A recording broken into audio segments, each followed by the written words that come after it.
The developers for Pax Dei have just announced that they are considering adding pay to win into the game. That's not clickbait, that is the sad, unfortunate reality that we now face. Let me explain. So for a moment a couple of weeks back when we had the alpha test for Pax Dei, it pretty much took over the MMO YouTube and Twitch sphere. We had content creators like Narc raving about it, we had Asmongold fawning over its insane building systems and the like. It really was sort of dominant for its brief alpha test. And my opinion is that Pax Dei is an amazing looking sandbox game. I think there will be a massive audience out there who enjoy sandboxes or survival games who also want that in a massive multiplayer game. Pax Dei's theming and graphics were all very, very promising. So to see today's news is very sad. In a news article titled "Where We Stand on Monetization," the developers say a few things. Now, one thing to be clear here is that not everything is finalized. They're not giving the full details right here, right now. And that's because they say they haven't figured it out yet. And they are looking for engagement and community feedback.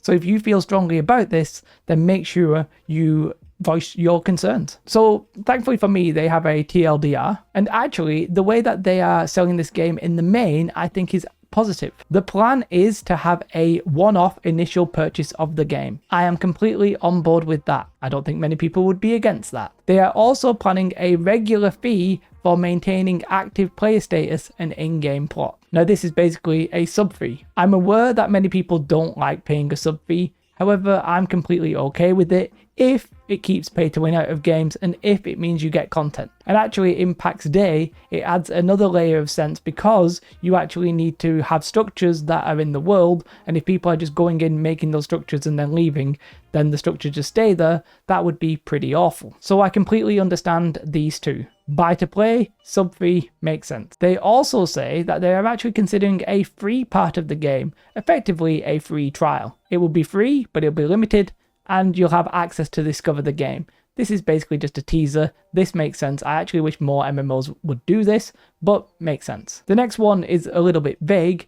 Fully optional additional services added down the line. Now they do go on and explain these and we'll talk more in detail, but TLDR, I think this is convenience and cosmetics. And then we come to the problem child on this list. Now they say, and I will just quote it, "We're also considering a token, brackets WoW, or Plex, brackets EVE Online, like system." So if you're not familiar with those games, basically you pay money and you have a token or a Plex card and you sell that for in-game currency. It basically means that the in-game currency, the main currency, is buyable with gold. Now what the person who is getting in return is playtime. Instead of paying that sub fee, they get it for free effectively, or their time's worth. And that's really where the main concern comes in here. It's where the main pay to win issue is addressed. Now when they say they're considering it, to me that's one of two things. Either they're considering it and they're definitely doing it, they just wanted to let you know, or they may actually be up for feedback and talking out of this. I'm not sure which. Now many people will even argue about the idea whether or not this is pay to win. I'm not going to have that conversation here. Personally, for me, it is quite clearly pay to win. If you are buying things and it gives you an in-game advantage, it's pay to win. How bad it will it be? I'm not sure. Obviously, the game's not even out.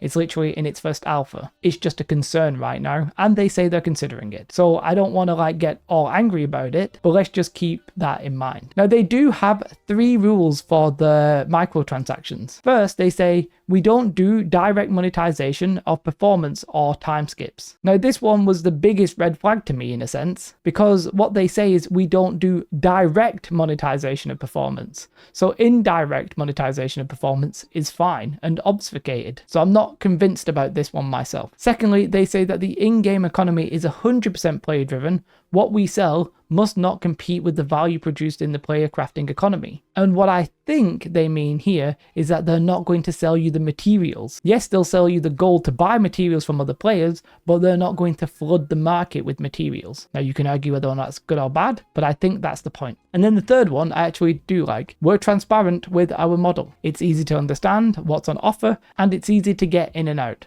Not 100% sure what that means. They explain some of the reasoning behind this. For example, they explain the sub fee with the handling inactive players. I'm completely on board with that. That makes sense. I don't think there's any reason to be even mildly concerned there, in my personal opinion. It sounds like they may have various different subscription fees, various different ways in, but I'm not really too concerned or worried about that. I'll leave a link to the article if you want to read the whole thing. The key issue is the bit where they address play to play, and that's what the games like EVE Online and World of Warcraft do. You can farm in game, and with that gold that you've acquired, you can buy extra time playing the game. That's the theory, but that for me is also where the pay to win certainly starts. They argue that it will actually help increase the player population because there'll be people who can't afford it who will be able to play. And to some extent, I agree with that. They do say it creates avenues for players to sponsor group activities in game.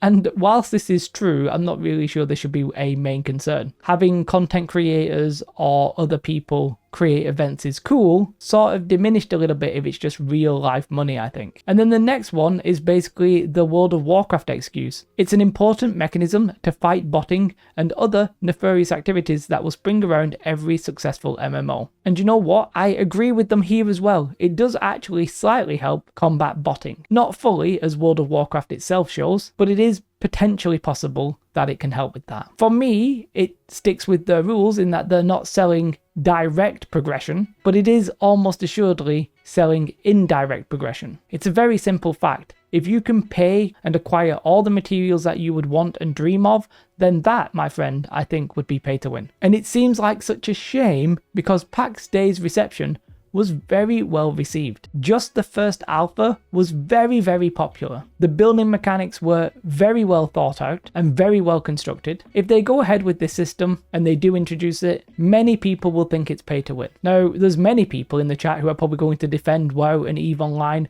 and those games. However, it's pretty simple to me. I've said for a long time, pay to win is effectively binary. If you can buy power over a player or an in-game advantage over another player, generally I'm referring to combat. I don't think cosmetics really count. But if you can buy an advantage over a player, then that to me is pay to win. So it's binary, but then I think if it is pay to win, it can be a sliding scale. A game like New World, for example, only has a season pass that you can buy once every 3 months, and there's some slight advantages on there, like a small amount of gold. I would say that New World is technically pay to win, but it's very much right down at the bottom, maybe like a 0.5 out of 10. I would say the systems like WoW, that number starts increasing a bit. I don't really play WoW retail anymore, so I don't actually know. The difference I think with WoW is that actually the top end gear comes from content and the bind on equips that you get don't really matter that much. However, feel free to correct me. If this system goes ahead, then it sort of sounds like you'll be able to just buy pretty much everything. Not directly, of course,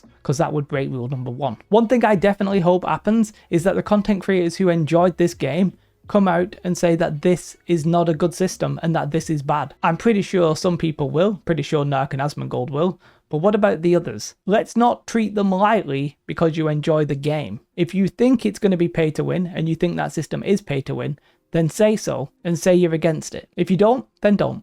Fine. Let me know your thoughts in the comments below. I'm sure you will. Big shout out to my Patreons. Without you guys, this would be a lot harder to do. Also, big shout out to my spot here. I've called him Steve. If you want to come and talk to me about anything, then the link to my Twitch is in the description below. I stream 6 days a week. Come and do it. Other than that, have a most beautiful day. Like and subscribe. Goodbye.